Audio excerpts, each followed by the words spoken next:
Alrighty, welcome everyone. I'm Teeaboo and I am here for Mobile Suit Gundam, starting with episode 21. Last week on Gundam episode 20, hand-to-hand combat, we saw the end of Ramba Ral. F's in the chat.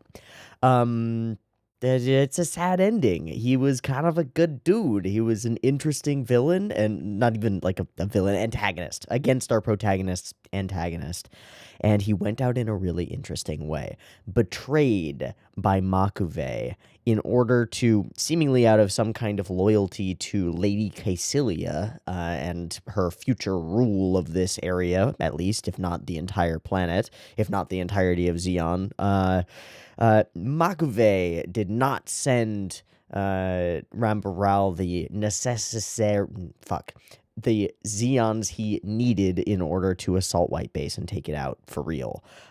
So he set out with a bunch of his dudes, many of whom got killed, on little jetpack things like jetpack segways, which was kind of cool. And they went hard on a hand-to-hand fight throughout the hallways and vents and shafts and stuff that make up the entirety of White Base. And they did a really good job of almost doing it all. However, through the resistance of the people and lots of gunfights and gunfire, and eventually Ramba Ral running into Princess Artesia, thought long dead, daughter of his previous late liege lord, Zeon Daikun, took a bullet in the side or a laser blast. I don't know how the guns work in this universe. They have shells, but I think they shoot beams, and they're like laser guns, but they're also just guns. I don't know how they work. Took a bullet thing to the side and decided to take his own life. Big shout out, by the way, and thank you to the people in the Discord and on the comments who tried to explain to me the last moments of Ramba Ral and why he did what he did the way that he did it, because it didn't click with me, and I wasn't plugging everything that I could have been plugging into the calculus of why he would do that into the calculation for why he would do that. Elements being, now he knows that there's somebody he really respects and cares about on this ship and is not trying to kill her. Big element. Now he knows that this entire ship that he's been chasing the whole time is filled with children, and he might not want to kill them. Now, that's not explicitly stated in the episode, but it is something that we can take from his previous interactions with other characters and stuff as a potential motivation for him to not destroy the ship immediately. And then there's also the last gasp effort to potentially try to take down the Gundam. None of those things really work, but he doesn't kill Artesia, so maybe that's a win. Regardless, Ramba Ral is no more. And it's not a satisfying victory for us because at its core, his loss comes at the betrayal of Makuve, which is really narratively satisfying, or it will be when we finally take that motherfucker down, because I do not like that snaky boy, and I really don't like him now. He betrayed a legitimately interesting, like, it's somebody that I would view as a valid enemy. Like, this guy is good at his shit, and, well, we didn't even get to do it the way we wanted to.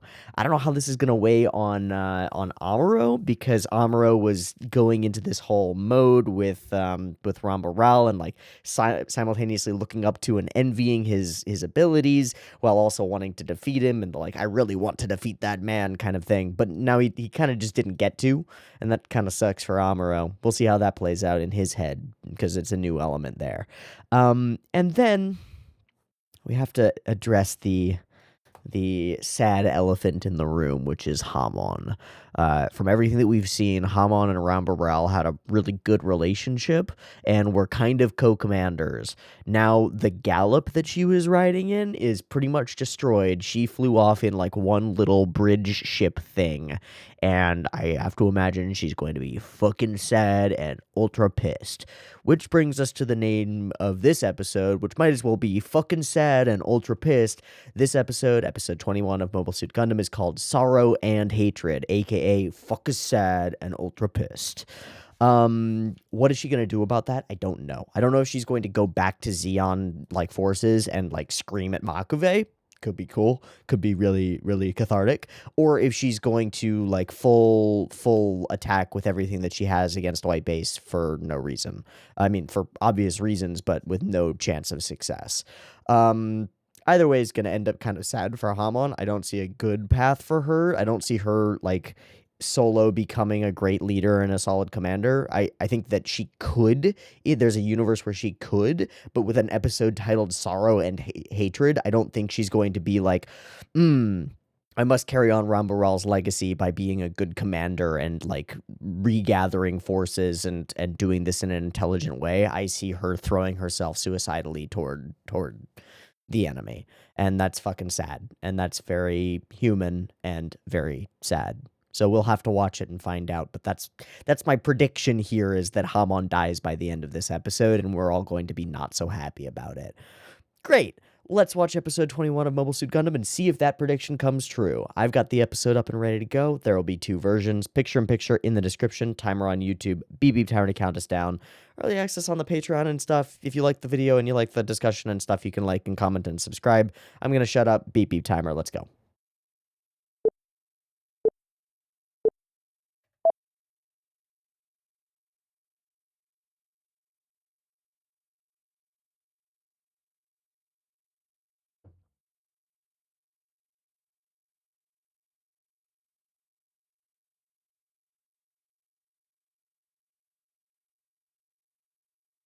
Manu.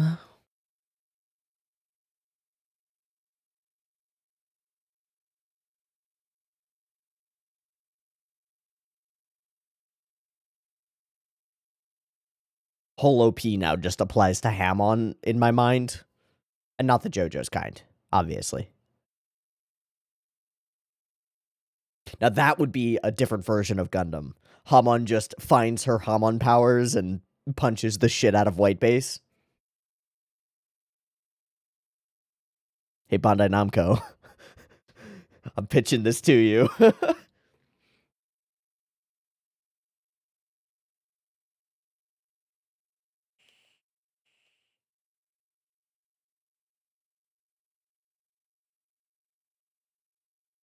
Superpowered, muscled up Hamon just fist fighting the Gundam. Just a pitch. Just throwing it out there. Dun, dun, dun, dun, dun.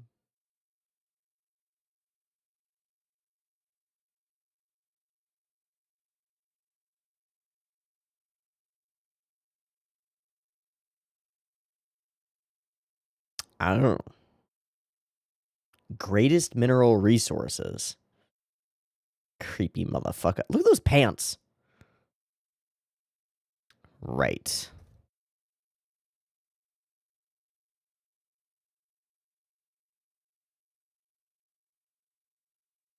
Oh, it's not? Okay. Well.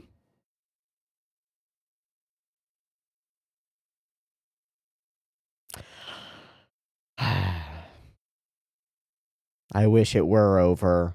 These are great landscapes. These are dope. Empty, barren, effectively mirroring the emotional state that she might be in right now. That's excellent.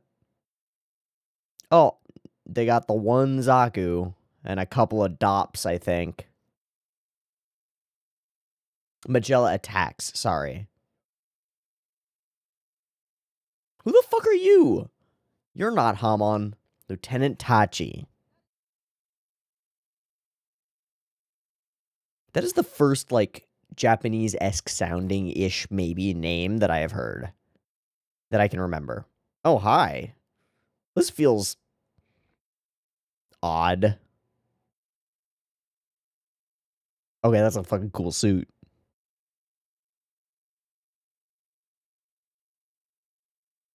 Where's Clamp? Did Clamp die?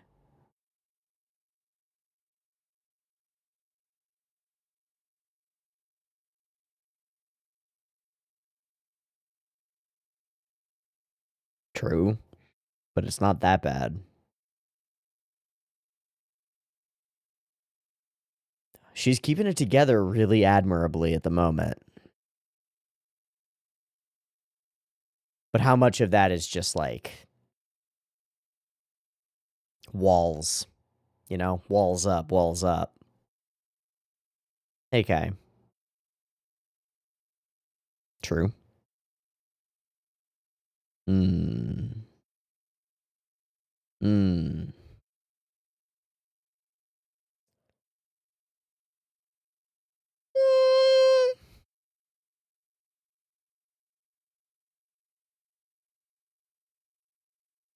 Oh, hey, buddy.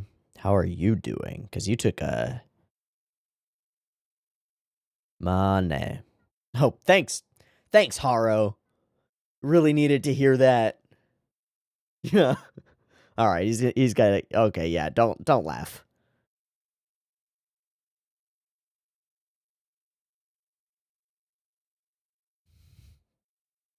We know you're well, Haro.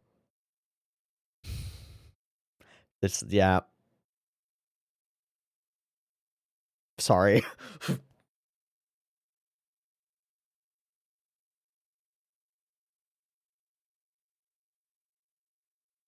Wow. I like this frame.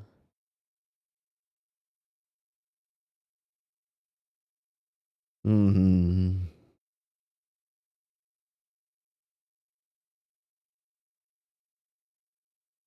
Okay. Oh. Okay. What are those? Samsons? Oh.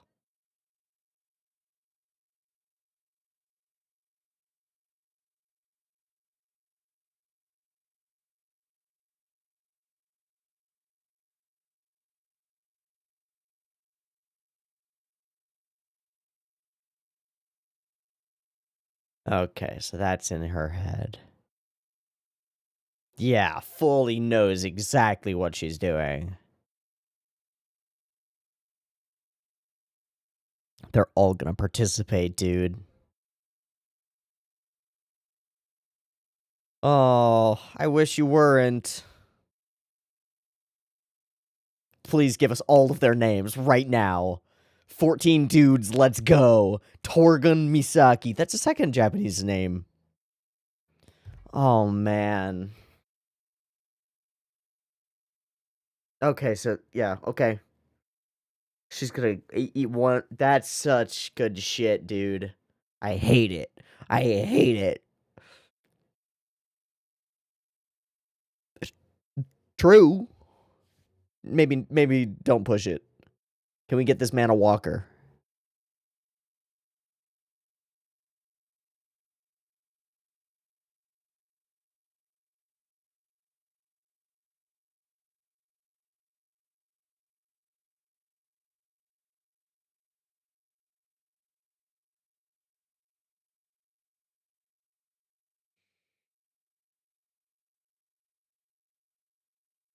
Oh, ho, ho, ho. Let me go talk to the boy. This is true. Okay. I love it, Ryu.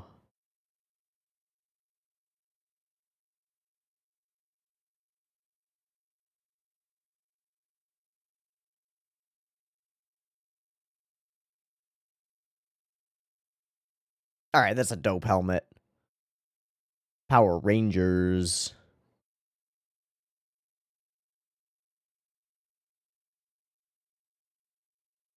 Doesn't believe herself capable of doing it. Not to Amuro, huh? Oh, it's so sad.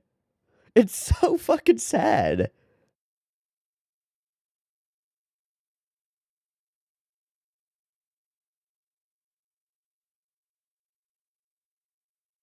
What am I fighting for? Matilda Chui. Is it Ryu? Is it Ryu? He's sitting. Damn. No.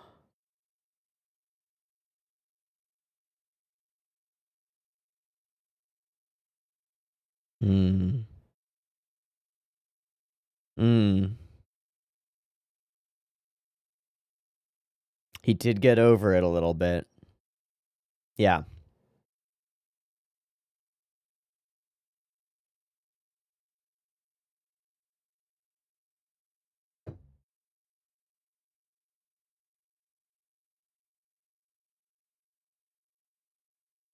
Buddy, you gonna pull your stitches. Hey, Sayla.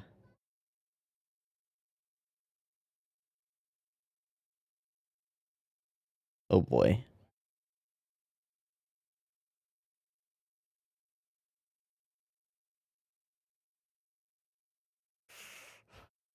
He gotta lay down.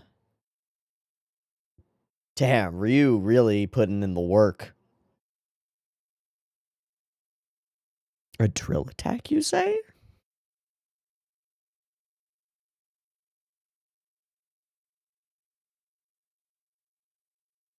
Oh, yeah, for sure. Oh boy. That is a scary thing about being suicidal.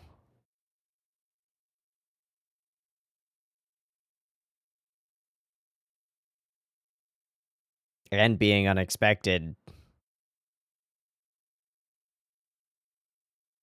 And we're in it. Oh, my glasses.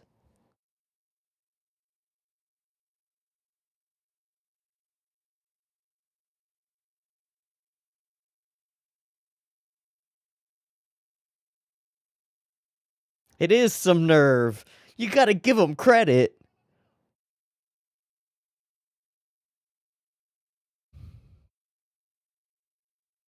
It might fucking work too. I mean, it won't because characters, but damn.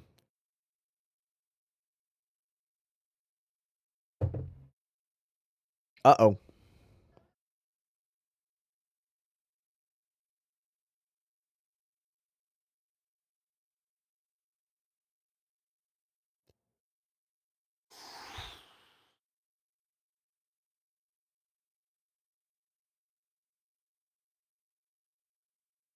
Bam. Sir, yes, sir. Please. Yeah. Oh, that's great. Oh, it's what that's so great. Yes. Good run. What? No.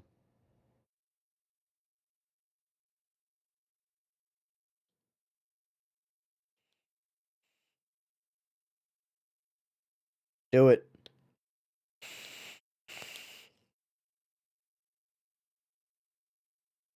I don't know how that works as a code, but okay.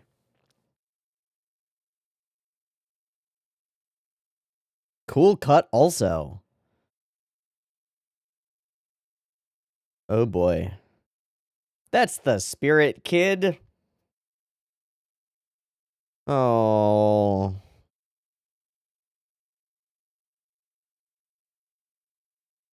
Oh.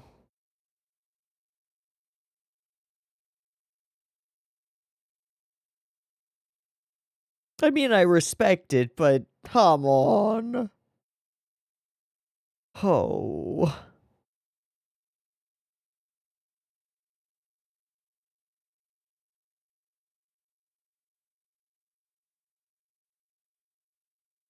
Oh, wow. Most of that engine is down.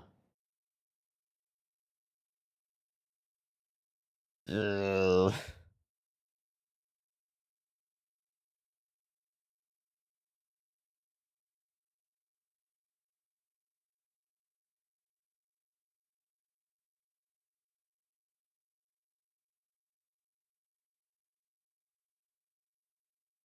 Does that mean we have to do a docking sequence?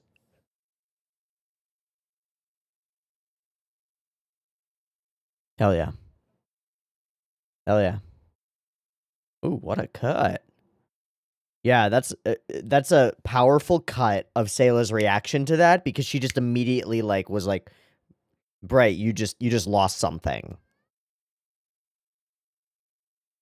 That's what you do with Graves, little one. I'm sorry.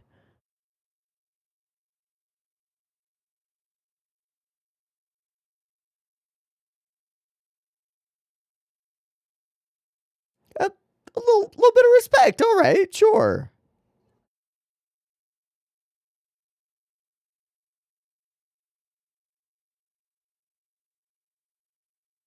Just flying by the seat of our pants. Yeah. Whee!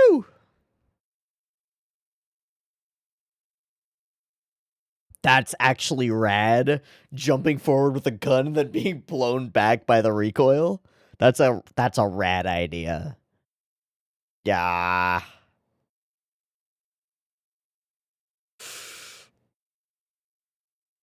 I can pull a trigger.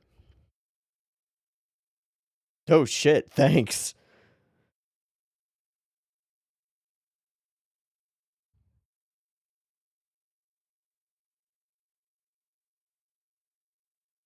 Uh, uh, oh my god, Ryu. But he's trying to lead, man. In a desperate situation, Ryu is forced to lead.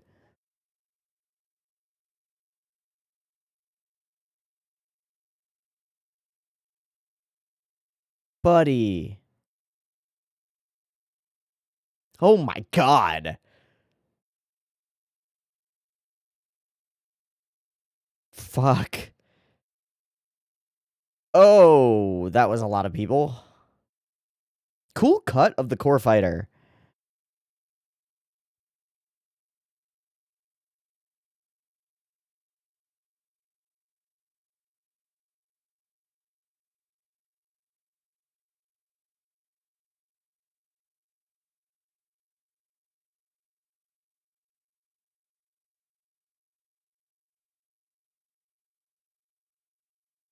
Hey, they're actually using the docking sequence in a fucking cool way. I'm down. I'm down. Way better than having it at the beginning of the episode. But that's why we don't have to have it at the beginning of the episode, right? Oh, this is different.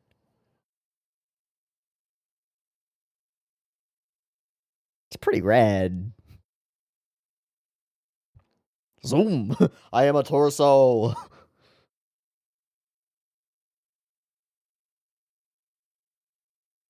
Gundam activated. I am no longer just a torso. Fuck. That was such a rad freeze frame. And a rad cut in.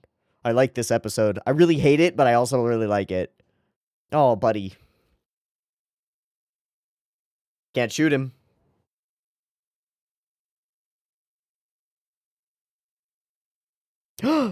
Martial arts. Fuck.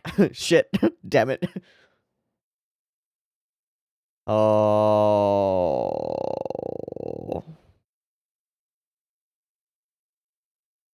Suicide.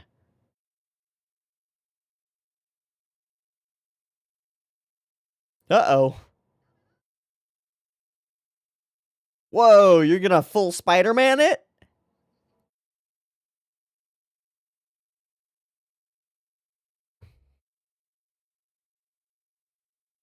Great facial cuts inside from Amuro. Obviously from Yas. Like, obviously.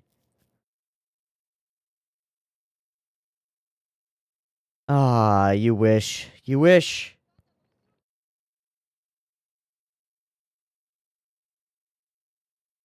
Oh, fuck. Oh, God, that's right in the core. This is close. Ooh. Mobile suit martial arts. Sort of.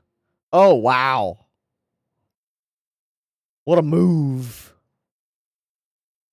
Oh, what a move.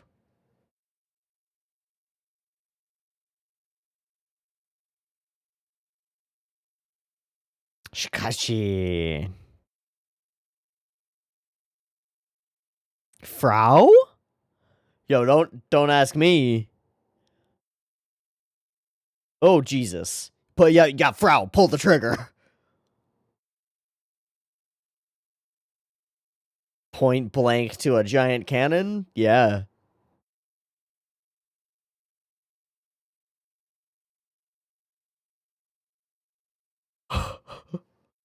Oh my goodness. Music going crazy.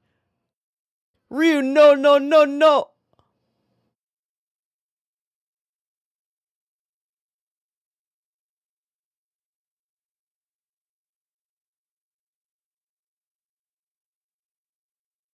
Oh no.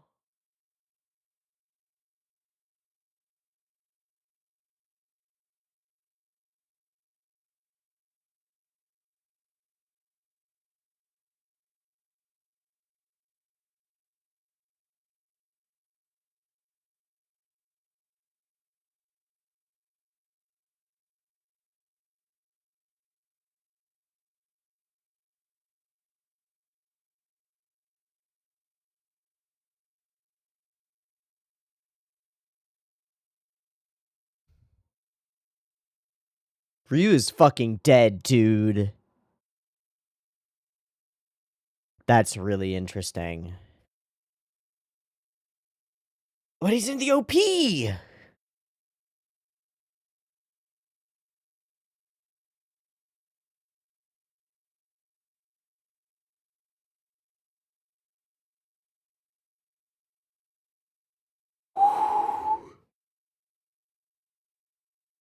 He's a beast. Why would I joke about this, my man?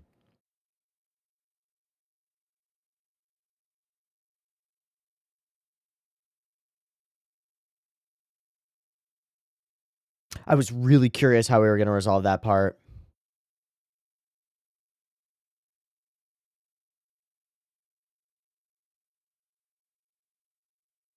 Yeah, but we all would have.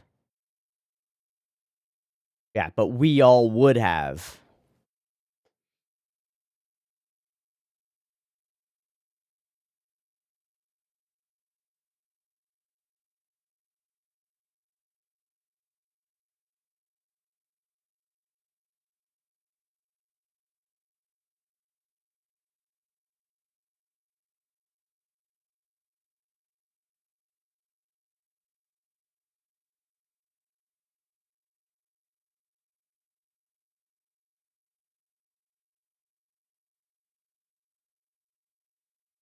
Bright has to learn from this. Because in many ways, this is his fault. And I don't mean that to be a knock against Bright, but he has to learn from this.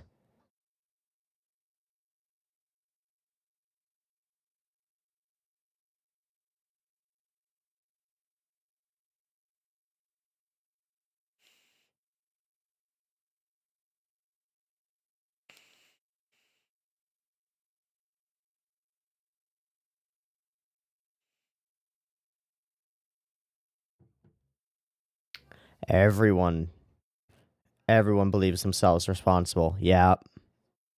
Yep.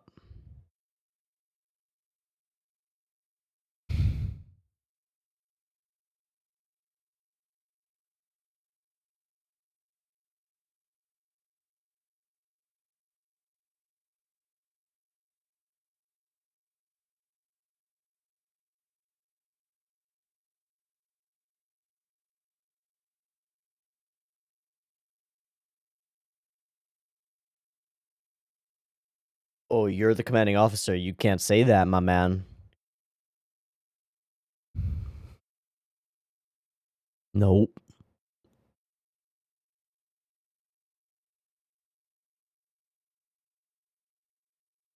Oh. Oh.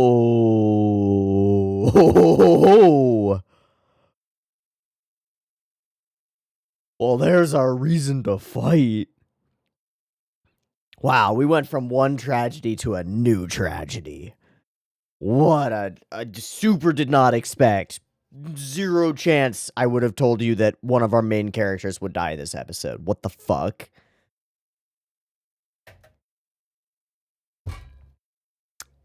Zero chance I expected that. Would have given it a 0 out of 100. And yet, it's perfect. I was gonna say something about it.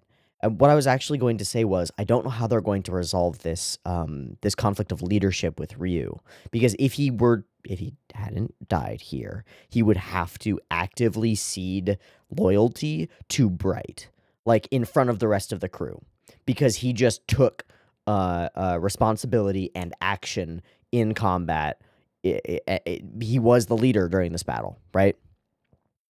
And now it makes sense because we were building up to losing him to his death. That's why he was able to do it. Like narratively, like as a character, why this makes sense and why so much of it happens the way that it does. God damn. Hard not expected. Incredible.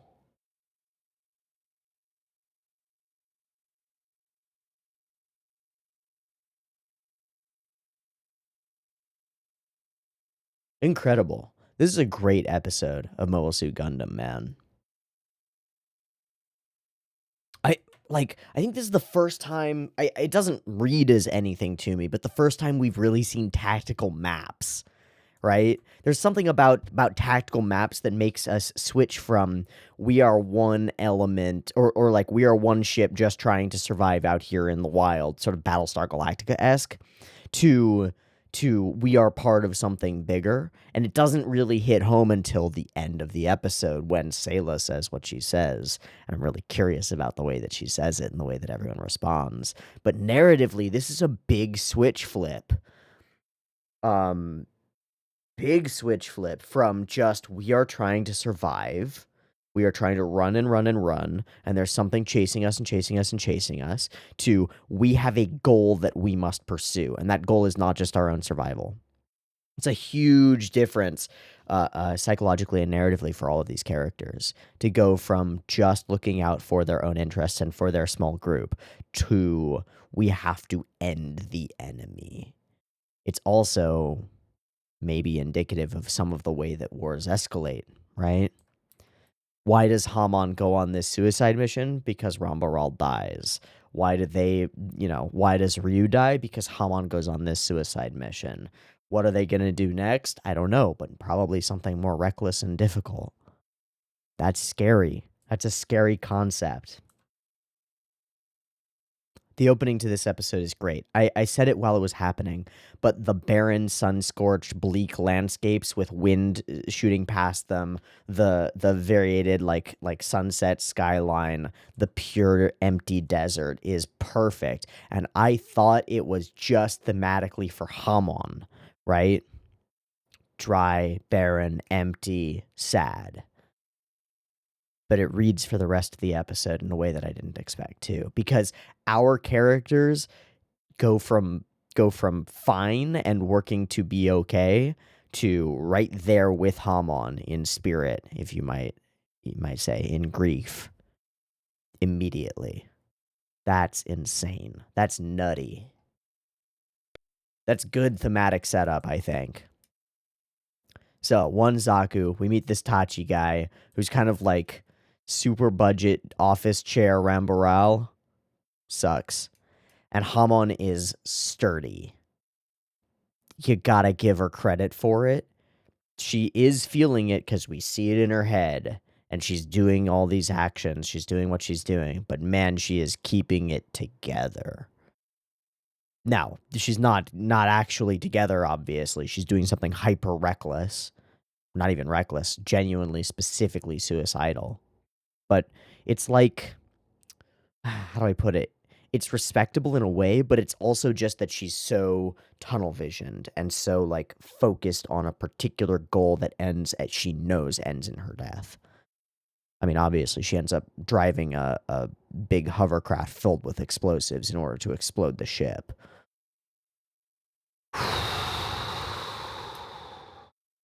No matter the cost.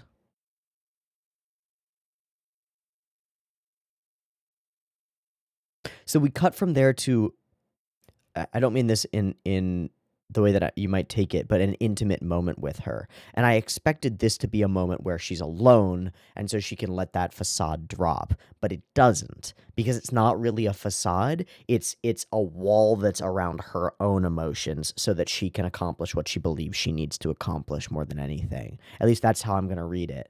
And that's interesting to me, that we have the opportunity for that moment, and we don't take it. She just suits up and gets ready, and then is immediately on it.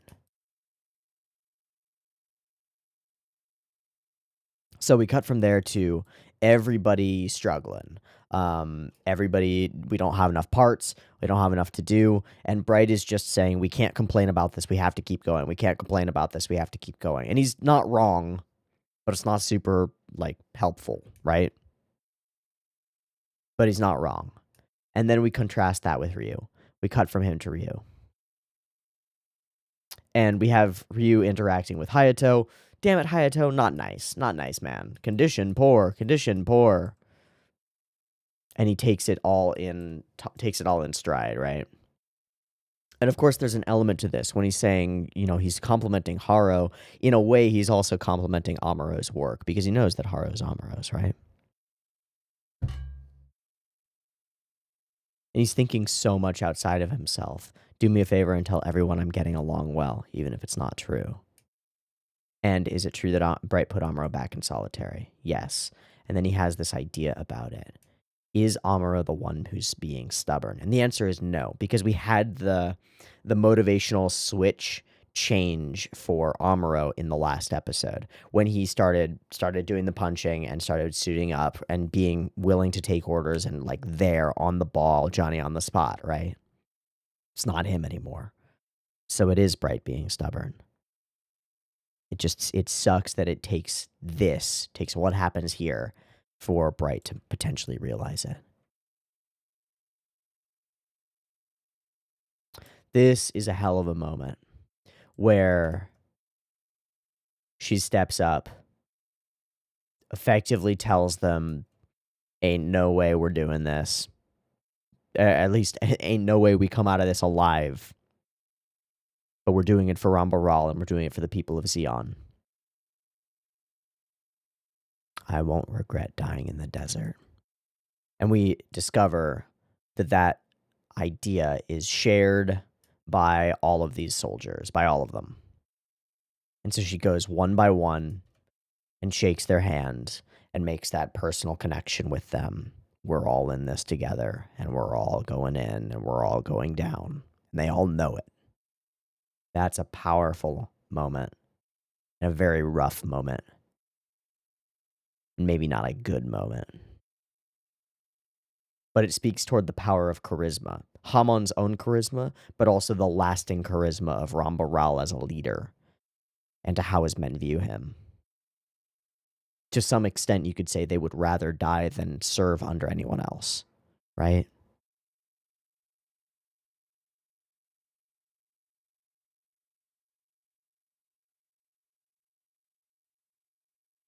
Like that's how a martyr is born, and we see it on this side, and we see it small scale, right? And now we're seeing the exact same situation on the other side, and how they play it differently is going to be crucial. Because one element of how they could play it differently is we have to defeat Xi'an. Let's go fucking ram them with our ship, like Ryu taught us to. And that's not going to work. So they have to look at that higher level goal, because they can't just win the game at the small scale the way that she's trying to, the way that Hamon and this small crew is trying to. We beat White Base, we're good, man. It's all good. That's the goal. But the people on White Base can't do that. They have to look at that higher level goal, and they have to figure out how to win and survive today and tomorrow and the day after that, because this is going to be long, and it's going to be drawn out, and it's going to be difficult.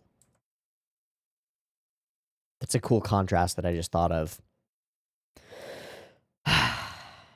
So Ryu starts walking around, and everyone tells him to get back in bed. But he's there to talk about Amuro. If we act as though we're counting on him, his head will swell even more. And Ryu contradicts him. That's not true, right, Miss Mirai? But we're not specific about why.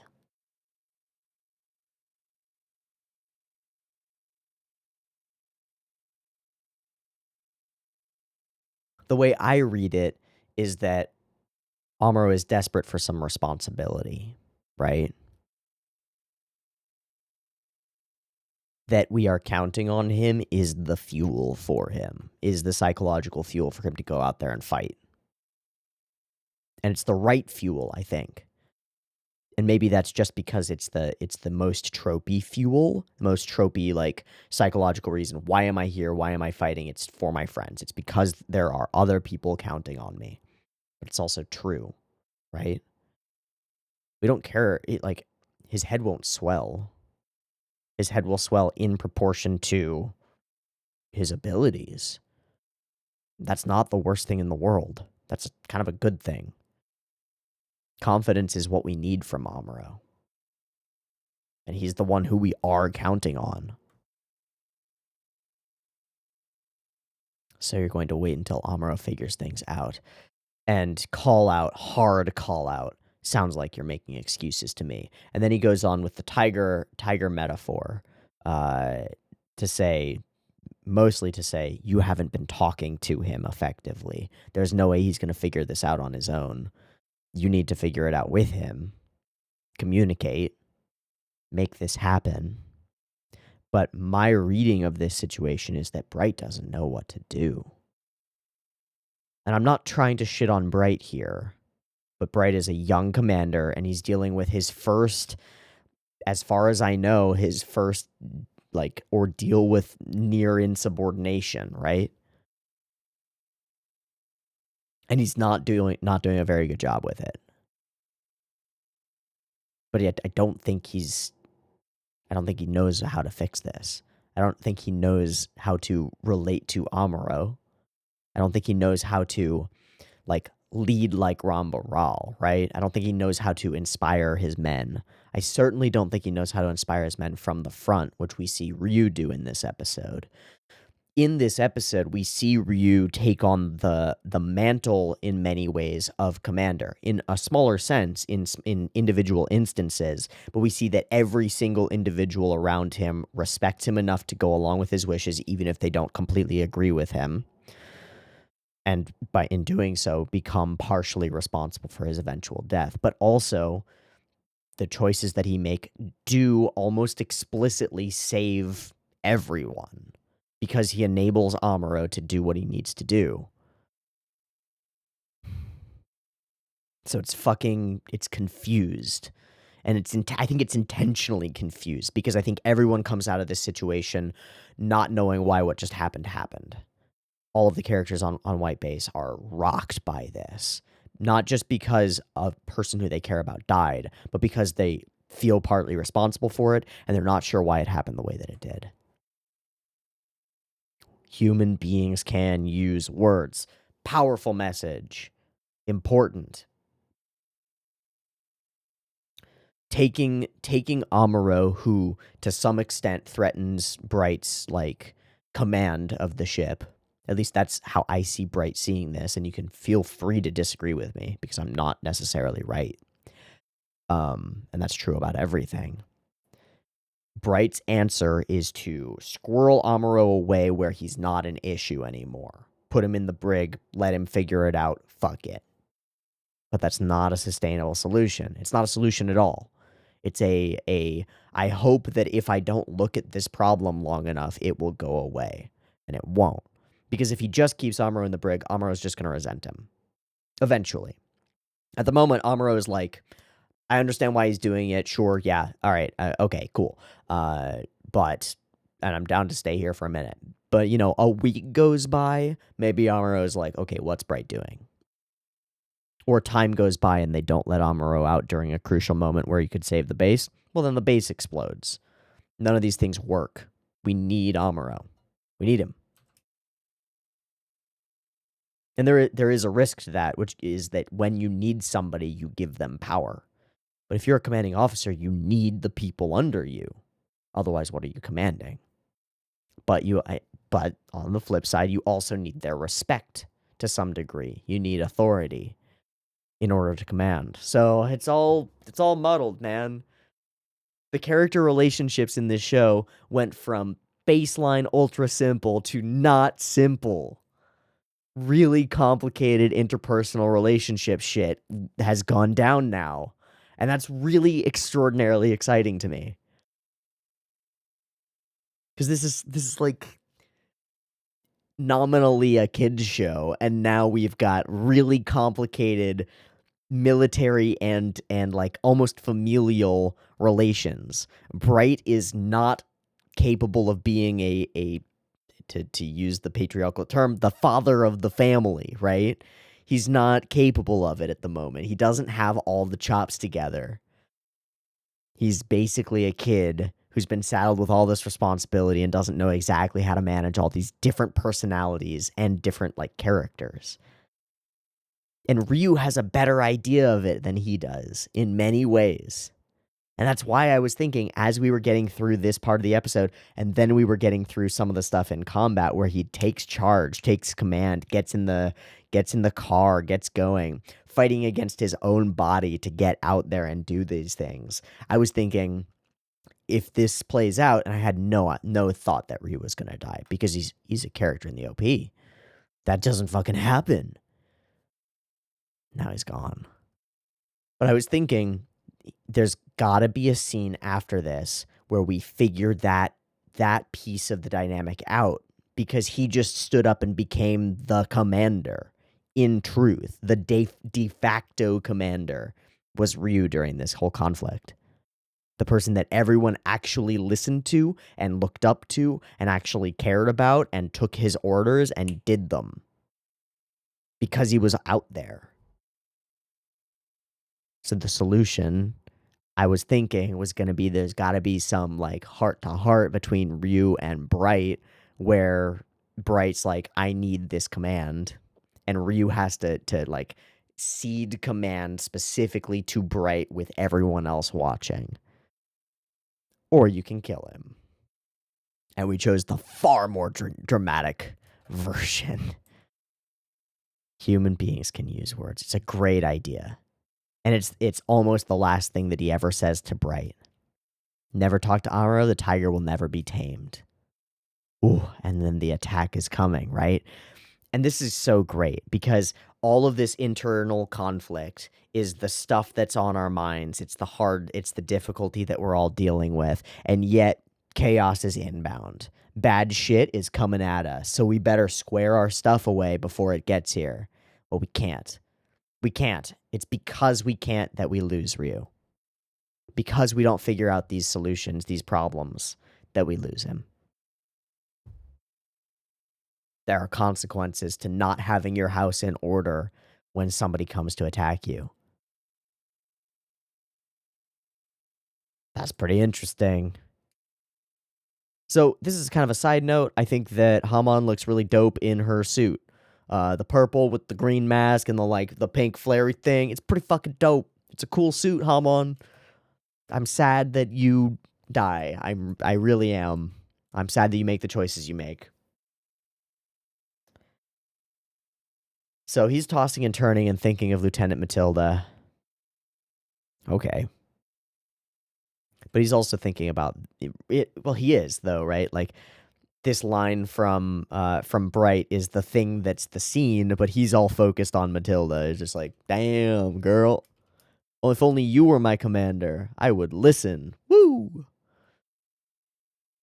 This is a cool moment. Ryu slumped against his door, barely able to act, and yet he's desperately trying to put things in order. I'm going to run through the whole conversation. There's the "Are you okay?" and he hits back with "Don't worry about me," right? No, not okay.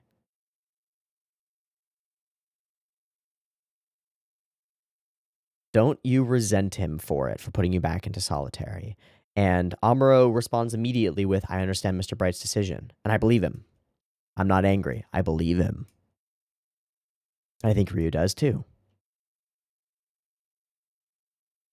You know, Bright, he's afraid of you, comparing you to a wild tiger. Something that he can't control, something chaotic and weird inside his house that's destroying things. And so he cages it away and doesn't look at it. What happens when you cage a tiger away? It gets hungry. It gets angry. It's not worth it. It's not a good move. You gotta tame the tiger. It's a good metaphor. It works really well. Amuro, I have hopes for you. Are you all right? I'm fine. And he walks away.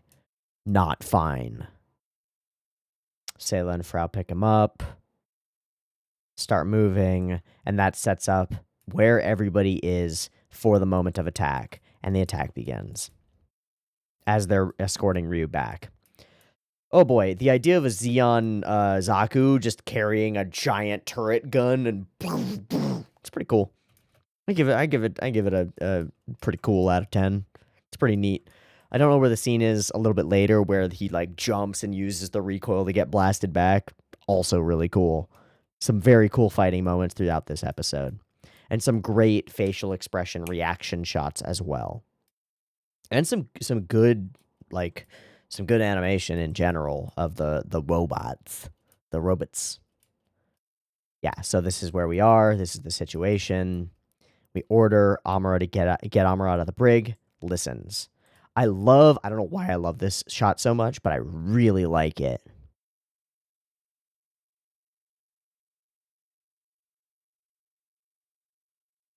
I've always liked Sayla's run, and that specific run works really well.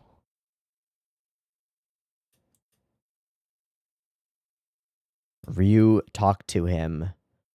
He'll take responsibility. I'll take responsibility too. And he gives him the code. He gives her the code, sorry. Ryu did this for you. Do your best for Ryu's sake as well. Yes, ma'am.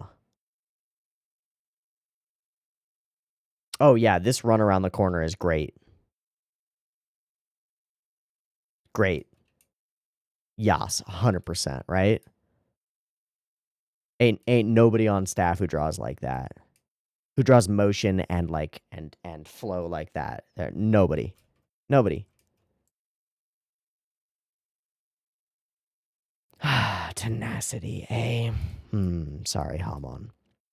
So, suddenly we are in crisis mode. The attack has come and not everything is in order. Amuro's out of the brig, but it's not enough. Ooh-wee. This might be my favorite moment in this episode.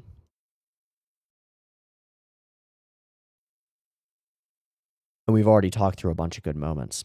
Hamon going and one-on-one-ing with each of her soldiers is powerful. Ryu getting out of bed, going over to Amuro, going over to Bright and talking it through with him, creating the connection between these two characters that they cannot create themselves or that Bright cannot create for them. All of these things are great moments. This moment stands out to me emotionally because it's passive aggressive. It's the loss of power. Bright seeing himself losing it all. Bright, Mirai, the core fighter is launching. All right? Question, authority, are you okay with this decision? Response, it'll happen even if I veto it. Meh. Right, Sayla? And then Sayla's face just turns to him. We've never gotten this is some stinky stink eye. But it's Sayla immediately reads him like, oh shit. You're losing it. That's not good. The voice acting also does a great job throughout. Bright, Mirai, core fighter 出ます。よろしい？やらしたくなくてもやるんだろ、セイラ。ブライトさん。ガンダムでなければ立ち向かえんというのに。Such a quick little moment. I love the interaction because of that, that there's like an insidious snark to Bright's way of saying that. It's not good.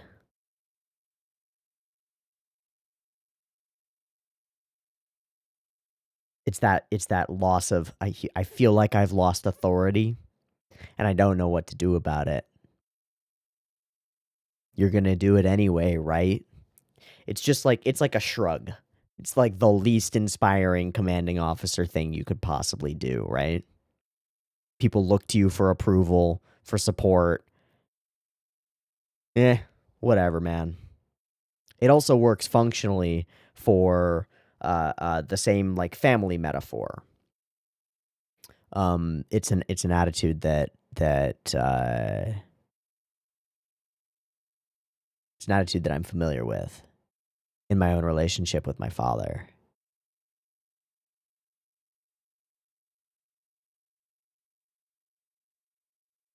A giving up.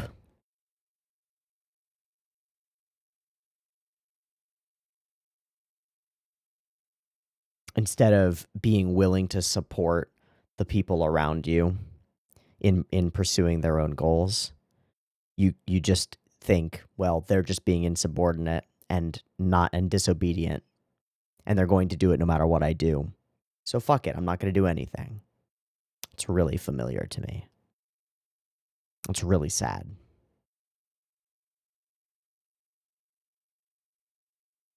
It's a problem that I wasn't able to solve in that relationship. That saddens me too.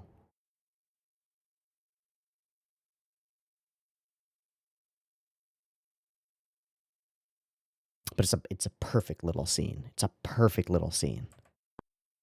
Absolutely excellent. As is this. There are a bunch of little things that are powerfully emotional and could be like drawn out to be like a minute of emotional content. We pull away from the graves of the people who died during the Rambaral attack, and we get Kika and the others. Are we going to leave their graves behind? Yeah. Yeah, kids.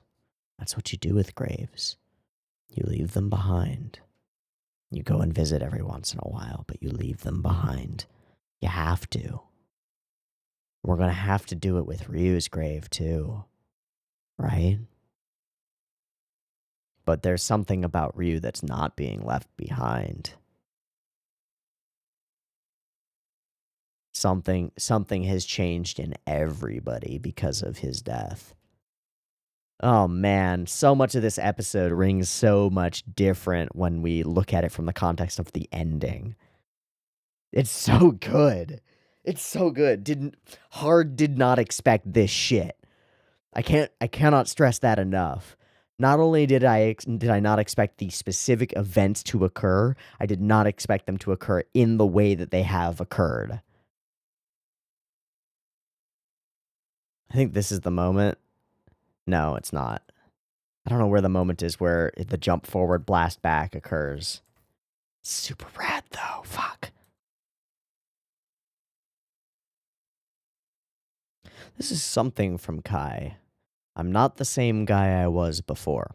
We haven't really seen much change go on with this Kai in like an emotional level. I think the last thing we saw him do was kind of like almost desert and then kind of be like, nah. But I won't back down. I won't. Gotta respect it. Okay. Amuro puts his shit together, talks it through with this quote unquote professional. Yes, sir. I'll give it a shot. Zoom. The core fighter sequences look great. I think they look really good. I also think that the eventual docking sequence that we get looks great. So, more orders to more people. Ryu giving orders to Frau. Go to man the guns. Also, by the way, wear a helmet. Protect yourself. Important. Cool. Pulls this up. Talking to Bright. So he sees Bright in command. Sees the insufficiency that's occurring. And steps up to save everybody. That's leadership, right? And again, that's why we're dealing with a problem here, which is that Ryu and Bright are suddenly two alpha wolves in a pack. Not that a lot of the science around all the whole alpha wolf thing has been disproven and it's kind of bullshit, but it works metaphorically, right? Your injuries are worse with all of ours, worse than all of ours. Sickness and injury won't matter if the white base goes down in flames. And I wonder, I think we see a moment of like, oh shit, what am I doing here from this guy? But he lays back down. But no, he starts to get back up, right? Yeah, he does. He gets back up. I don't know if he's going to actually go out there and get shit done, but inspiring by moving, by just trying. And out he goes on the buggy. Motherfucker. Sweating bullets. Practically dying from his wound anyway, but he would be safe, right? I like this shot of the core fighter. Okay, Gundam parts launch. I think this whole sequence is the best docking sequence we've seen. I think it's rad. I think all the different angles on Amuro are kind of meh, but the actual docking sequence itself is pretty dope. Roll 180.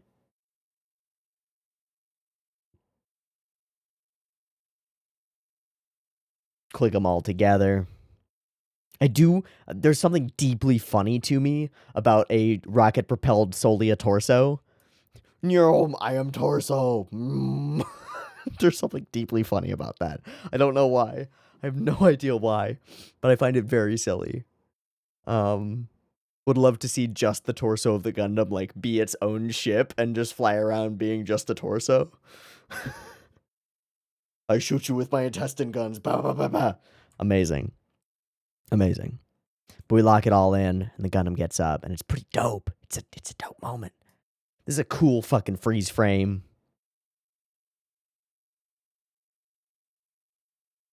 God, where is that moment with the Zaku running forward and using the... It can't be anywhere after here because it's already thrown away the gun. I don't know. Is hand-to-hand combat my only option? Back to last episode and to Doan. He full tries to Spider-Man it. It's pretty dope. It's a cool moment. It doesn't work. And we see her vision of what will happen. Glory and fire. Destruction of the enemy. Cuts deep into the core fighter section. Genuinely scary. I love the little moment where that's coming in and he catches the blow. Boom. Gundam martial arts, baby. Mobile suit martial arts, baby. Blocks the incoming shot with the Zaku and chucks the Zaku hard enough to explode them both. That's cool. Very cool. And she's in that Magella attack turret now, right? Yeah. So Frau can't do it. And Bright tells her not to. But the gun is right there on his back. And we hold on this moment, this crucial, pivotal moment. This point-blank shot will kill you, Miss Hamon. I really liked you, dear boy. Get a classic anime freeze frame. Characters can say the things that they need to say sort of moment. Love it. Love it. Always love it. Blam doesn't kill him. Blam almost kills him. Oarida for you. And we call this a ReUpload. Sorry. It's a dope explosion, and it doesn't feel dope at all. It feels fucking awful. Shock on everyone's face. Holy shit. And on Bright's face in particular.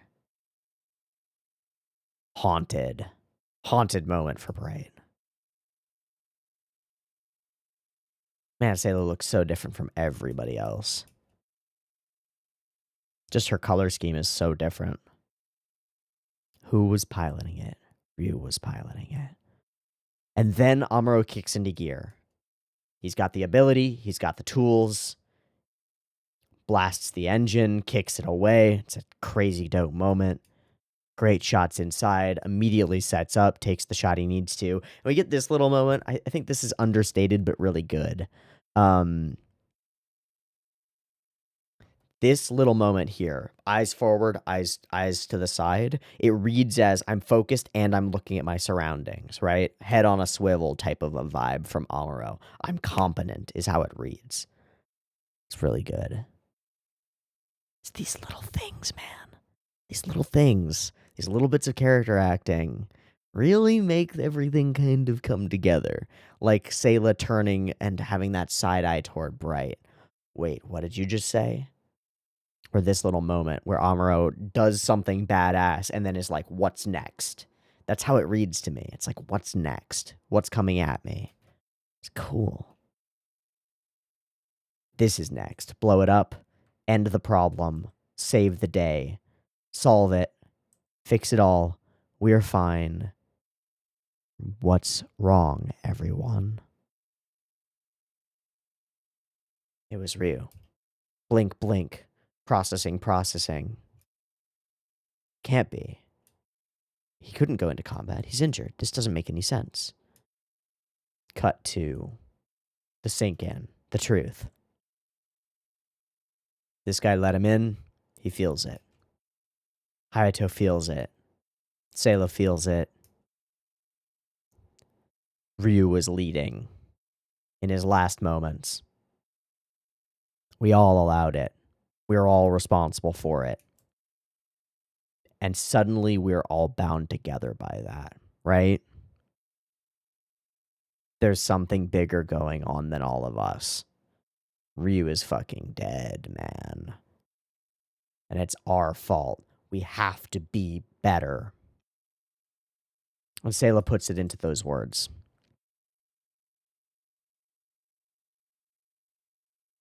Amuro recognizes that it's all of us.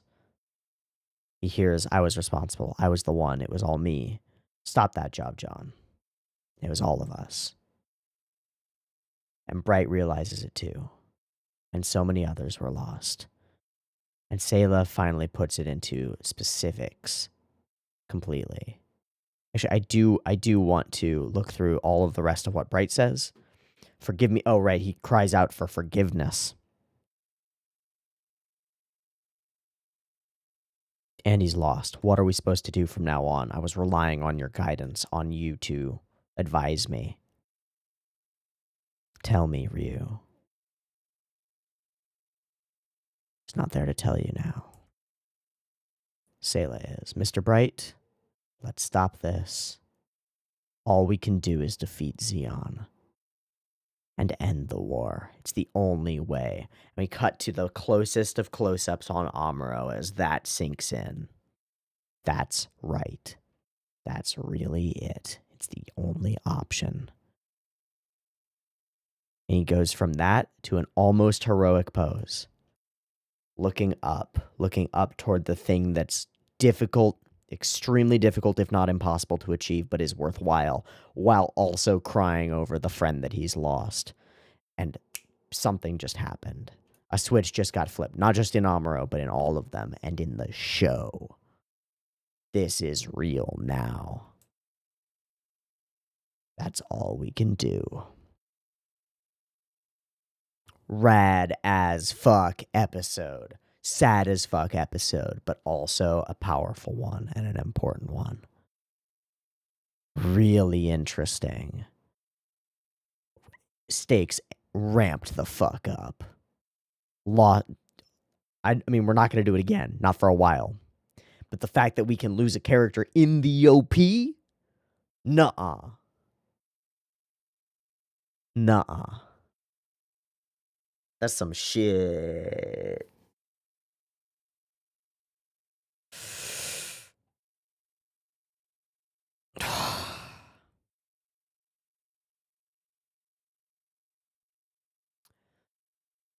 Okay, only 2 cuts listed on Sakugaburu.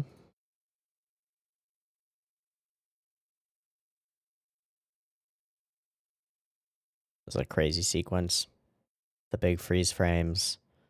The final moments of Ryu. This insane explosion. And just like dissolution of this Magella attack cannon. Oof. And then the final shots, some great mechanical stuff, and some great like interactions between objects. I don't know how to put it. Like, this kick is sick. It really works really well. I believe that it would send this giant thing, this giant hovercraft flying. Blam, blam, blam, boom. And then it leads into the sadness. Oh boy, do I watch another episode? I don't know, man. This feels like a place to leave off. It really does. But then, at the same time, I want to see what the characters do next. You know?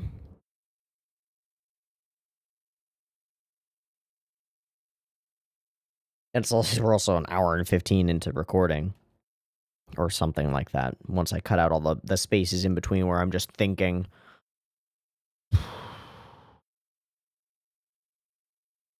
Yeah, I want to. This is weird. This has been a long one. I think I'd be happy to end here, but I want to see what happens next. I'm genuinely invested in this moment in seeing the effects of Ryu's death on our characters. This is an episode that is defined in large part by the effects of a character's death on other characters, that being Rambaral's death on Hamon, which sets up the entirety of the episode. And now I gotta see what happens on our side. Because we lost someone who was almost as important to our squad and more emotionally resonant and more emotionally important to us as an audience and a friend to many of these people. We lost him. And how do we react to that? I gotta know. So, I'm gonna take a breaky thingy. I'm gonna do a syncy thingy, and we'll be back for episode 22, and we'll see what's up. I'll see you in a moment. Peace. All right, welcome back. We're gonna watch episode 22. I haven't looked at the title yet. I mean, it'll come up right after the OP, but straight into it. I want to know what's going on. Beep beep timer.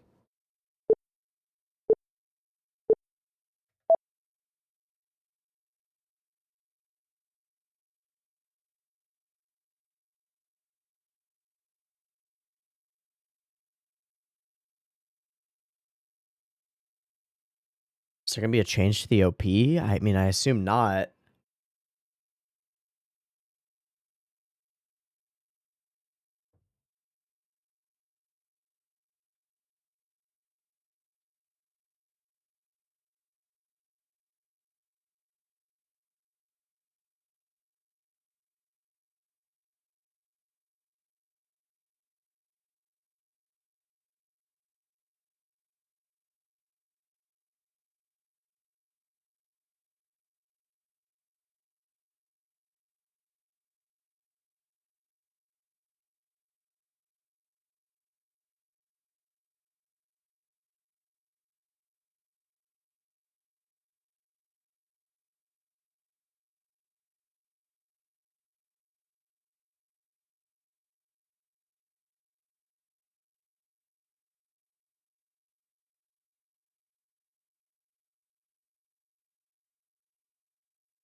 Oh, we're starting with this OP opening.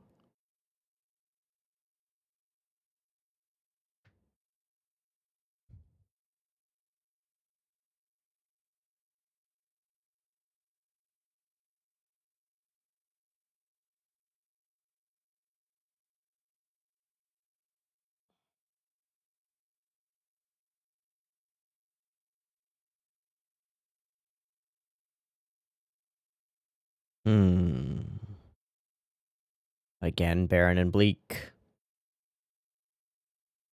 Okay. Oh, the trap of Makave. Cool. Yep, just destroying mining bases. Oh, they got goofs. How long has it been? Didn't we have some repair issues? Right, it's not looking so good. I mean, it's all sweaty. Oh boy.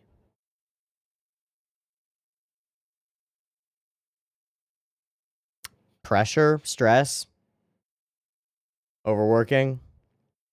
Oh, what a cool scene. Oh, God. My bazooka.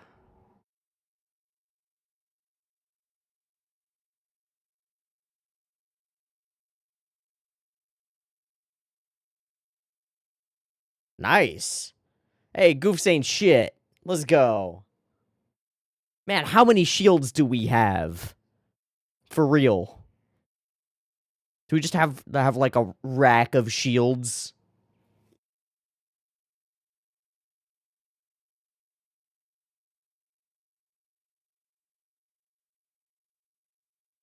Goof down.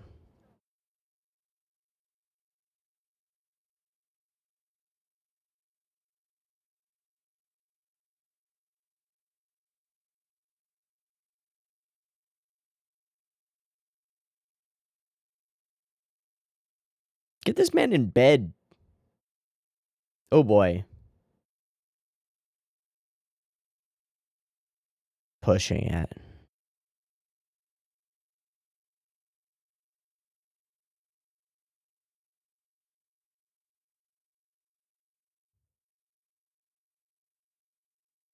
Thanks, Job John.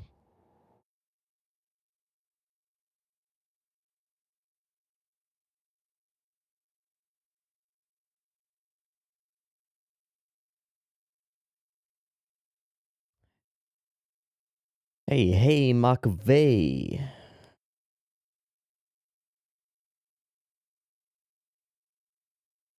I don't do math.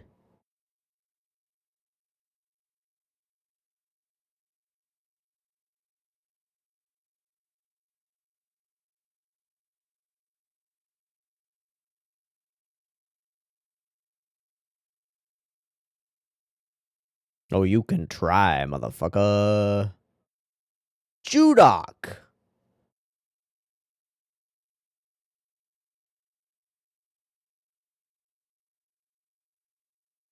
Hmm? Hmm.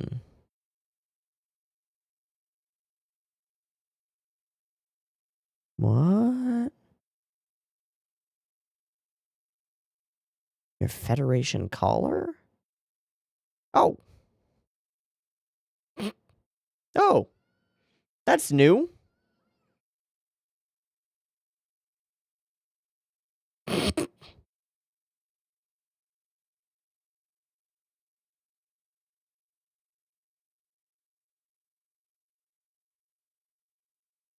Mm-hmm. Don't do that. Kid, no. Kika, kill him.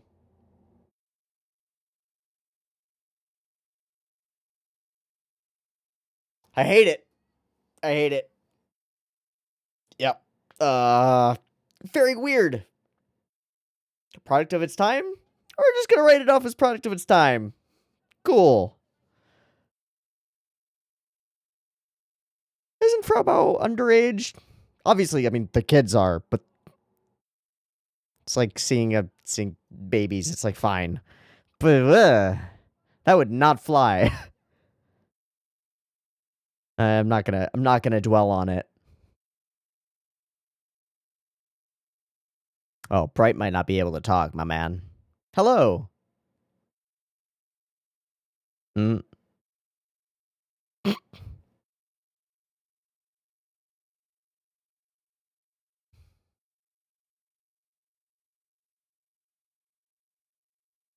No time for cleanliness.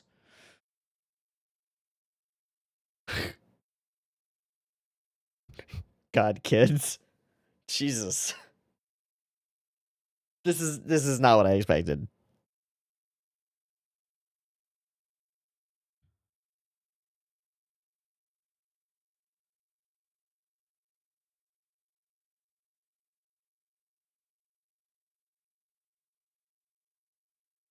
Cool. See ya, bud.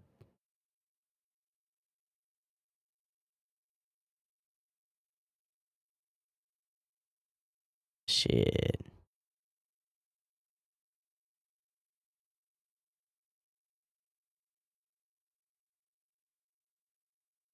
Hmm.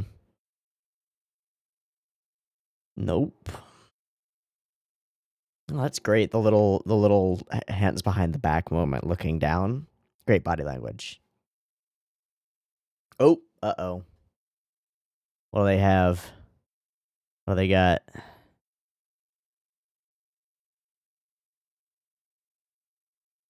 That's a voice. A sliver of metal.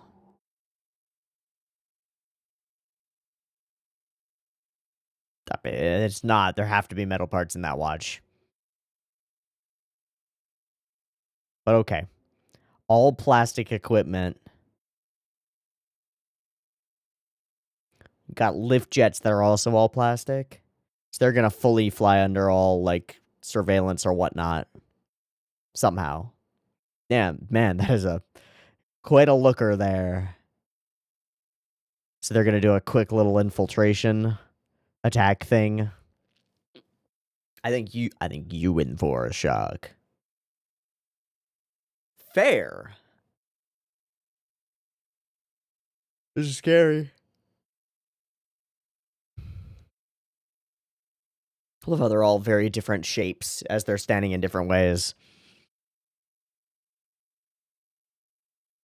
Oh no, they have sweat sensors. That is actually a cool moment. He goes to wipe the sweat. It's like, oh shit. Well, I'm wearing a helmet.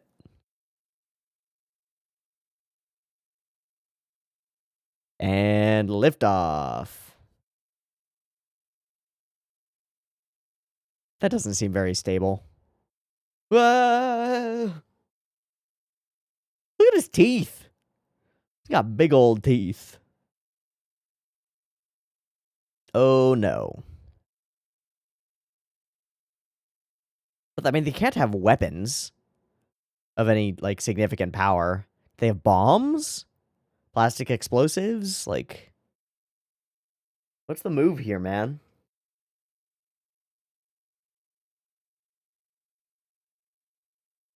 Bombs. Okay, there's gotta be metal in that. Right? Like, there has to be.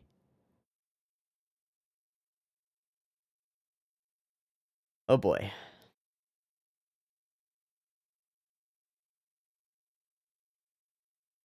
Wonder if we're gonna use this episode to show how shit everything goes when Bright isn't in command. To, like, offset what we did before and be like, okay, we need Bright. And away we go. Uh-oh.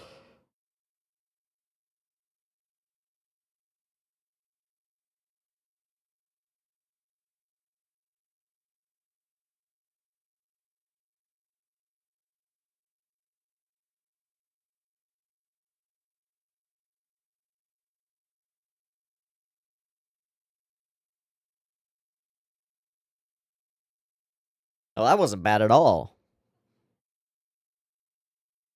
Barely. Everything's fine. No worries.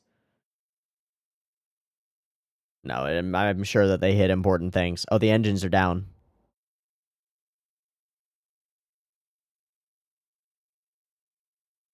Oh.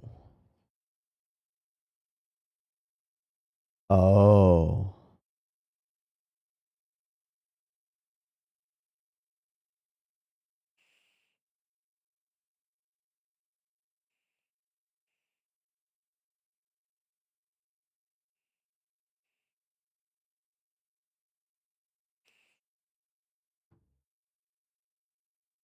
Good. Gotta go. Oh, cool cut. Fuck. But are they? But are they? Because we have only radar, right? There's something about leaving us only radar that's like a reason. There's a reason for it.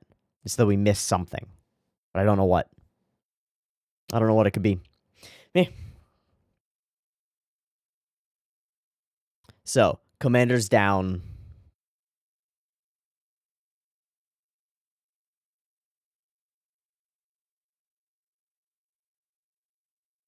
Oh.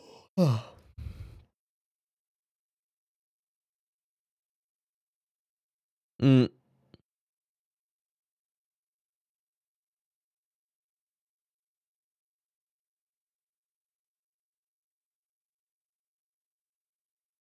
We need Bright.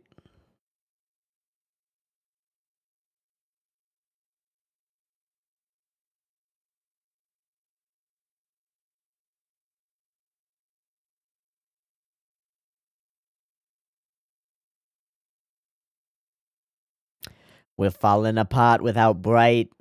So we are showing that he's actually important. There's that reused cut of the missile.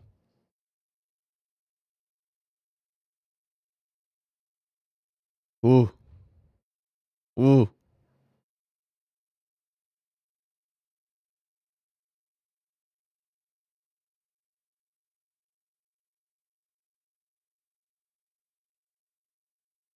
I must. I must. We will all die. It's an echo of Ryu. It's an echo of Ryu. It's not fear, dude. You're actually, yeah, there it is, Ryu.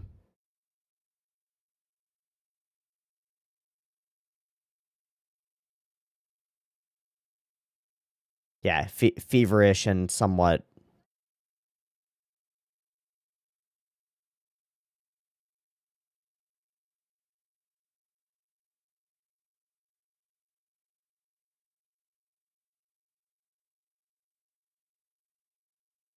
Well, uh-oh.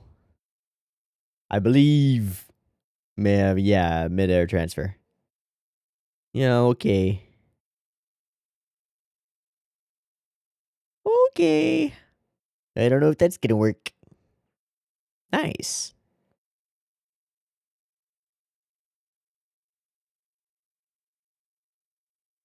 Figure it out, buddy. Oh boy, we need Bright.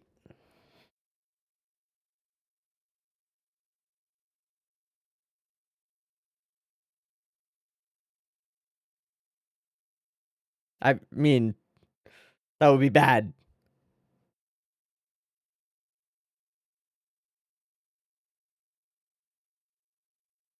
So, it's real easy to look at Bright and point out all the negatives, but we forget about all the things that he does right to actually make everything work. That's a pretty good episode idea.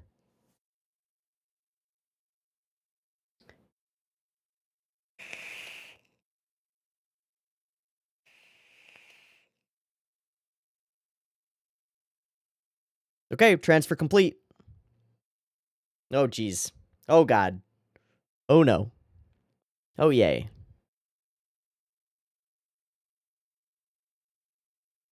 Ow. Shit. No.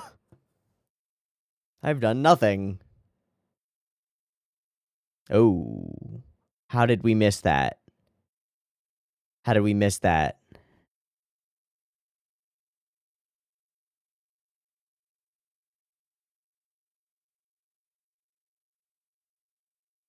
That's the trap of Makave.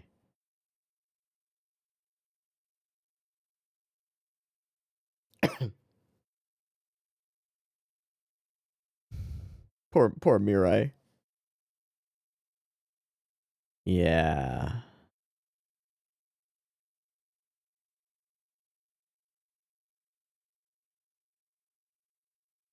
Maw.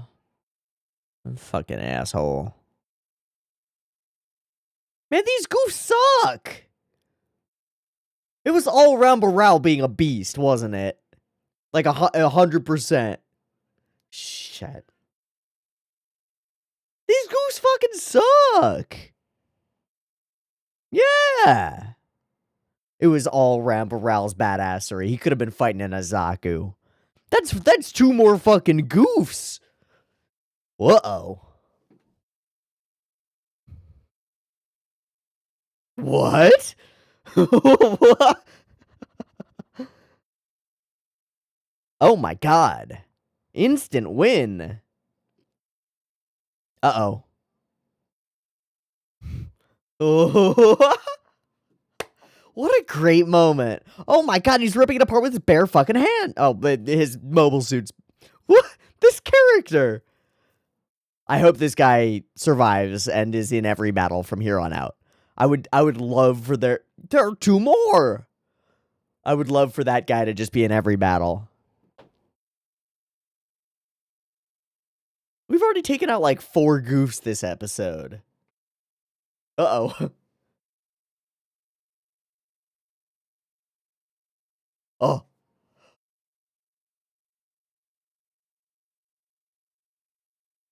Oh.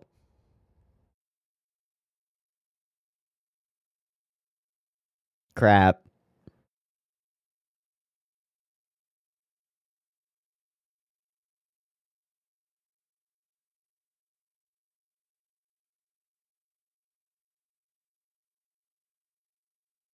Fair. I love you, Mirai. You're okay. It's okay. It's okay. It's okay. Don't freak out. Don't freak out. Oh.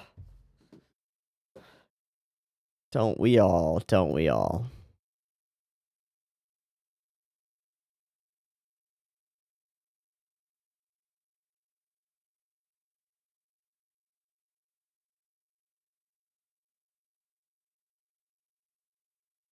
Sorry. Whoa.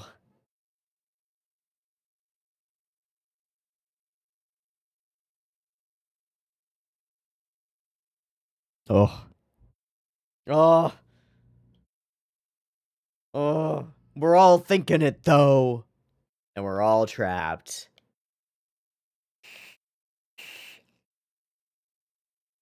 Ew. Fuck off, Makabe. Man, we are screwed.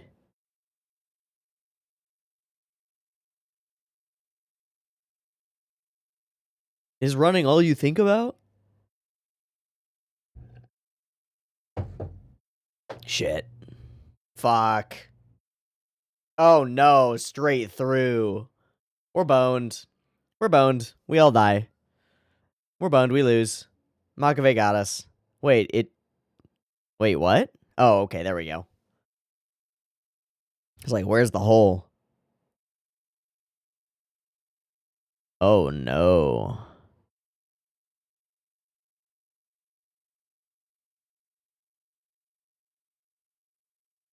Then we can't get away, can we? Shit.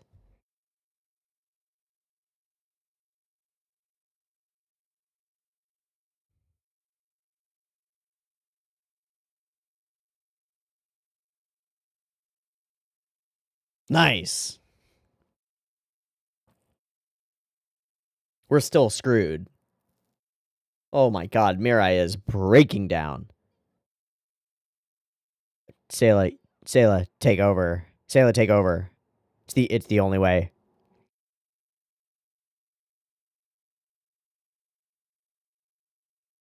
Oh boy. Oh no, we are sitting ducks.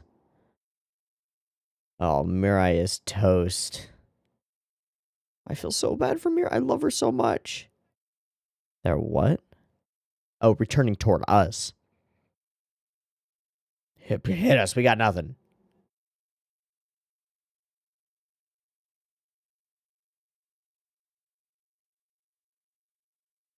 Pretend to play dead? Oh, Mirai. Oh.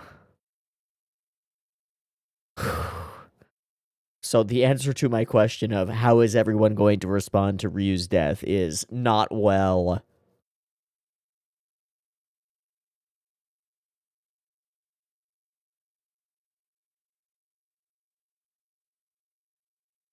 What? Don't trust the radar.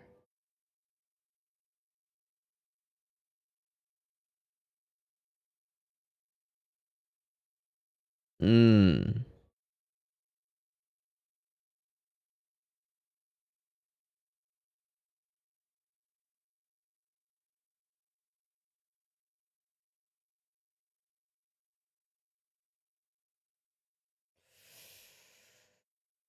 Oh, Mirai. Oh, Mirai. Yeah. Yes, ma'am.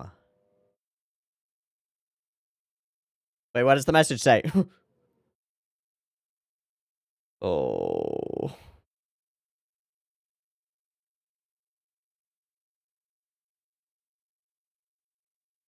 And why did they leave? Because they had them. I guess they did the smoke bomb explosion thing. Whoop, okay. Man, Goofs ain't shit. Blue Mechs ain't shit, but when what's his face, when Rambarala's riding in them. Holy crap. Okay, so this is an interesting way to follow up the previous episode. I thought there might be some more focus on the interpersonal stuff, but I suppose that is what the episode is about. And I don't think that the discussion for this one is going to be anywhere near as long, because the idea here is pretty simple. As opposed to the complexities that we established in the last episode, we're just building upon those as opposed to creating a lot more complexity. Bright is pushing himself, right? Because there's something he has to try to live up to now. There's Ryu. He wants to be a better commander, and you have to respect that. But the execution of the episode is as such, or is such that we show what happens when Bright is taken out of the picture, and this makes sense. It makes a lot of sense. We've been looking at Bright from the perspective of individuals fighting on the front lines, right? and they get their orders from him. But the thing is, when they take their orders from Bright, and I've sort of been compartmentalizing it or like putting it to the side because it's just it's the way the narrative must be. Like our characters must succeed in each of these episodes, otherwise there's no next episode because White Base gets destroyed. But Bright's orders work, and he does the right thing when he needs to. And he sends out the gun cannon and the gun tank in the right places when where they need to be to save the day and fix the things and do the things. We're focused a lot on the heroes on the front lines who are actually doing it, but Bright's the one giving those orders. So we establish that when we take him out of the picture, the chain of command falls apart, and everyone was really actually, truly, genuinely relying on Bright to put everything together. That means something about his abilities as a commander, right? Because he's actually the one who puts it together. You can't deny it. Not anymore. So you have to give him that respect. You have to. I'm going to skip over all sequences that may have nudity in them, because, I just barely skipped over it. Good. It's a weird scene. I'm not going to dwell on it, as I said. I don't want to dwell on it. It's weird. Yep. Moving on. Poor Bright. And of course, Mirai has this connection with Bright, because if we want to take this family dynamic a step further, like, not saying that there's any romantic thing between Mirai and Bright, but like, she's been the mother of the ship, and we've seen that multiple times. And he's been the father of the ship, and we've seen that multiple times too. And now they both fall apart because they're pieces of the same puzzle. Now, this whole squadron thing, I can't believe that they don't have any metal on them, but they don't, so they don't. Okay, fine. Tech is tech.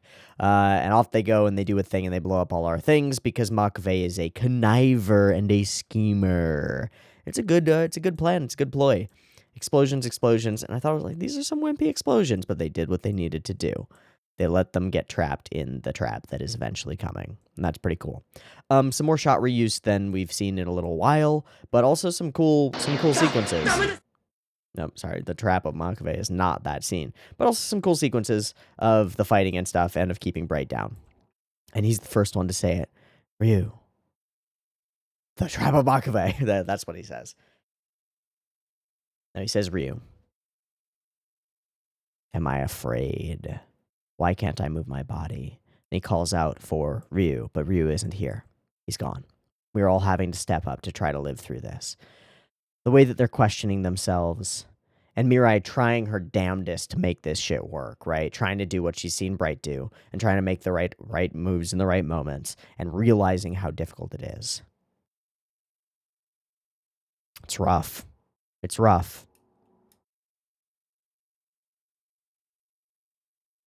They're both Mirai and Sayla are super competent, and we've shown it over and over. They're really competent in their specific field, but neither of them is capable of having the whole battle in their heads of command.